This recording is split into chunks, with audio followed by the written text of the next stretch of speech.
and Gaza conflict could be reached within a week. Speaking at the White House, Trump told reporters he had spoken with individuals involved in ongoing efforts to halt hostilities between Israel and Hamas. Let's in fact listen in to Trump's comments.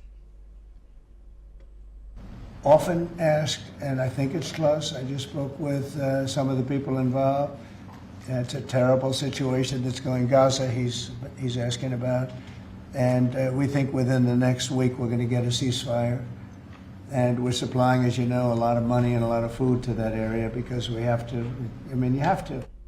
The comments come despite little visible progress in negotiations and entrenched positions on both sides. Meanwhile, Palestinian health officials report that at least 49 people were killed across Gaza in Israeli air and ground strikes. Amongst the dead were 31 civilians, reportedly seeking food near aid distribution sites, including in the Netzarim corridor, an Israeli-controlled zone where fatal incidents have become frequent. Additional casualties were reported in Gaza City, Deir al-Balah and Khan Yunis as aid access remains limited and hunger deepens across the strip. Let's listen in to what some of the eyewitnesses had to say. ما شفنا الا المغربيات اللي صواريخ اف 16 بتنزل علينا قاعده ضربوا الشارع وبتنزل علينا يعني الفلسطيني العربي الفلسطيني بندفن مره واحده في لما بموت احنا بندفن مرتين بنموت مرتين بندفن احياء وبندفن اموات يعني احنا طلت اولادي من تحت الردم من تحت الرمل طلت شارع هنا وفي الخيم هنا ما شفنا الا المغربيات اللي صواريخ اف 16 بتنزل علينا قاعده ضربوا الشارع وبتنزل علينا يعني الفلسطيني العربي الفلسطيني بندفن مره واحده في لما بموت احنا بندفن مرتين بنموت مرتين بندفن احياء وبندفن اموات يعني احنا طلت اولادي من تحت الردم من تحت الرمل طلتهم انا. Peter Baum, foreign editor, Weekly Blitz, is joining us live from London. Peter, what do you make of the United States President's latest comments on the conflict in Gaza? Do you believe it is an indication that there could be a truce soon? Good evening to you and your viewers, and thanks for having me on. You know, before coming on to your esteemed programme, I always do my homework before coming to an analysis. And I spent the last couple of hours talking to sources in Israel, in the USA, and in Egypt.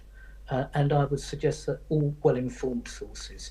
So I can give your viewers and listeners what I think is the most up-to-date analysis of where the Trump administration are. As far as I understand it, within the next 2-week period, 4 Arab nations will start to take control as a sort of a mandate, a quasi-mandate style operation in Gaza. Hamas will not have any political or military input to the, if this plan comes to fruition, to the future destination of Gazans. And one of the reasons for this is because Hamas not only has been weakened dramatically by the nearly 2 years of armed conflict with Israel, but now that there are dissenting voices within Hamas, and also Arab family clans in Gaza are now vying with Hamas for military control. There is fighting going on, gunfights going on between family clans and Hamas. So the Trump plan is, having seen Hamas at its weakest ever since it began to have control in Gaza in at the beginning of this century, 2008, let's say, has been weakened to such an extent that those 4 Arab nations, among them Egypt, Jordan, Syria and Saudi, I believe, will start to have full control. And what is more interesting, and again, these come from sources that I've just spoken to recently, it is hoped, but not yet endorsed or rubber stamped by any means, that it is hoped that both Syria and Saudi, if this plan comes to fruition, will join the Abraham Accords as part of Trump's negotiation process. Okay, but Peter, amidst that, of course, these these incidents continue of of violence in Gaza. These incidents continue of strikes within Gaza. Also, what is pretty concerning is the fact that a lot of this happens close to where the aid is being distributed. You're absolutely correct, and it's a very good point that you've actually raised it. But can I just give you again the most up-to-date information that I have about this? You will see every day of the week now, and have seen for the last 2 or 3 weeks, reports coming out of Palestinians being killed by Israeli troops at these aid distribution centres. I can assure your viewers and listeners that 99% of such deaths have been caused by Hamas themselves and those clans opposing Hamas. It has not been the IDF, that has been firing on the Palestinians. Now, you quoted earlier on, you cited sources from the Palestinian Health Ministry as being the information source that you, understandably, and the rest of the world's media has been gaining to cite these unfortunate Palestinian deaths. The Palestinian Health Authority acts to the Hamas as Joseph Goebbels did to the Nazis. They are simply a propaganda wing of Hamas.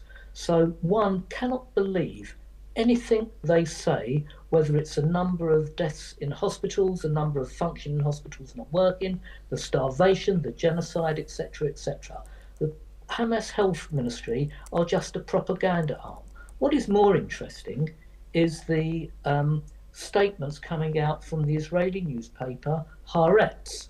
Now, people believe that because an Israeli newspaper is citing similar to the Palestinian Health Ministry, it must be true.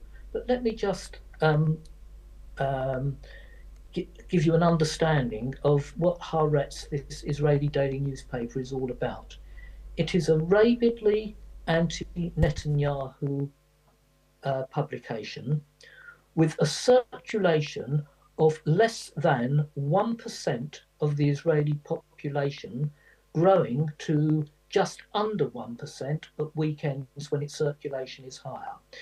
And it is also, as I'm sure some of Israel's friends in India will know, a rabidly hostile magazine to Modi. If you just Google the first 5 articles that Haaretz have about Israel-India relations, it's frankly disgusting. They accuse Modi of being acting like Hitler in the 1930s. They accuse Israel of grovelling up to a rabidly right-wing Indian government. They accuse Modi of being very anti-Muslim an Indian nationalist to such an extent that it's absurd.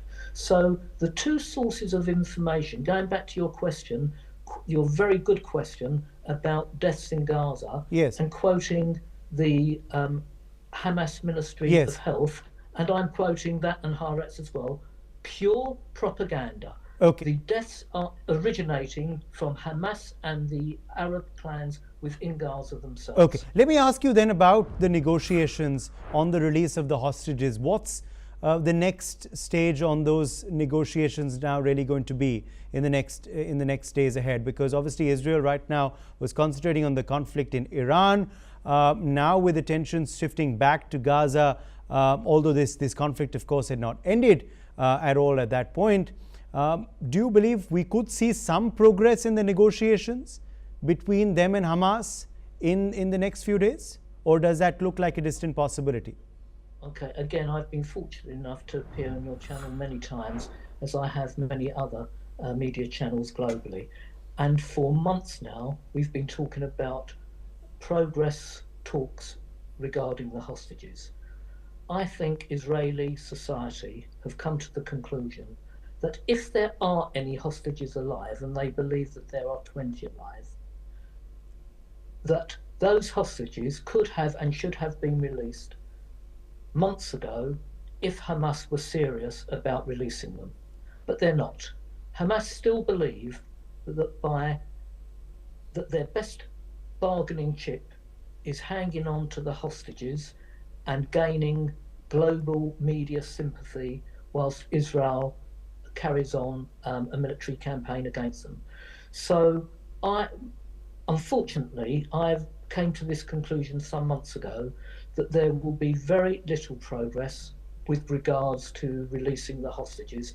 Even Donald Trump, with all his power and negotiating skills, have not managed to budge Hamas, and Iran, which is probably the one nation that could help in these negotiations, is adamant that she will not get involved and let Hamas do.